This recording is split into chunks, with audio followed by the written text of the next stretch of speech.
দর্শক, আপনারা দেখছেন ভয়েস অব ক্যালকাটার সংবাদ ভিত্তিক পরিবেশনা। এইভাবে দেখবেন ভারতের বিদেশমন্ত্রী জয়শঙ্করের জার্মানি সফরের খবর। দেখে থাকুন সেই খবর। সন্ত্রাস বিরোধী যুদ্ধে ভারতের পাশে থাকবে জার্মান। ভারতের বিদেশমন্ত্রী জয়শঙ্করের সফরের মাঝেই এই বার্তা দিলেন জার্মানের বিদেশমন্ত্রী জোহান ওয়েডেফুল। দর্শক, পহেলগাঁওয়ে 22 এপ্রিলের জঙ্গি হামলার পর সন্ত্রাসবাদের বিরুদ্ধে ভারতের কঠোর অবস্থানে প্রকাশ্যে সমর্থন জানালো জার্মানি। ভারতের বিদেশমন্ত্রী এস জয়শঙ্করের জার্মানি সফরের মধ্যেই এক বিবৃতিতে জার্মান বিদেশমন্ত্রী জোহান ওয়েডেফুল বলেন, এই নৃশংস হামলায় আমরা হতবাক।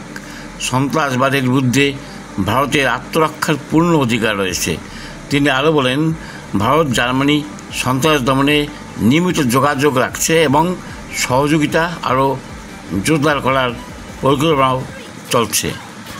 ভারতের বিদেশমন্ত্রী জয়শঙ্কর এক সাংবাদিক সম্মেলনে বলেন, ভারত সন্ত্রাসবাদের বিরুদ্ধে জিরো টলারেন্স নীতিতে বিশ্বাসী এবং কোনো পারমাণবিক ব্ল্যাকমেলের সামনে মাথা নত করবে না। যুদ্ধবিরতি প্রসঙ্গে তিনি বলেন, পাকিস্তানের সঙ্গে যোগাযোগ কেবল দ্বিপাক্ষিক স্তরেই হবে। পহেলগাঁও কাণ্ডের পর ভারত সন্ত্রাসবাদের বিরুদ্ধে যুদ্ধ ঘোষণা করে। প্রধানমন্ত্রীর কথায় এখন থেকে যে কোনো সন্ত্রাসবাদী হামলাকে যুদ্ধ হিসেবেই দেখবে ভারত এবং উপযুক্ত জবাব দেওয়া হবে। আন্তর্জাতিক স্তরেও এই হামলার তীব্র নিন্দা করা হয়েছে এবং ভারতের পাশে দাঁড়িয়েছে বহু দেশ, যার মধ্যে জার্মানি অন্যতম। জার্মান বিদেশমন্ত্রীর বক্তব্যে স্পষ্ট, আন্তর্জাতিক স্তরের সন্ত্রাসবাদের বিরুদ্ধে ভারতের অবস্থানকে সমর্থন করার পরিবেশ তৈরি হয়েছে। জার্মানি শুধু ভারতকে সমর্থনই করেনি, বরং ভবিষ্যতে যৌথভাবে সন্ত্রাস দমনে কাজ করারও বার্তা দিয়েছে।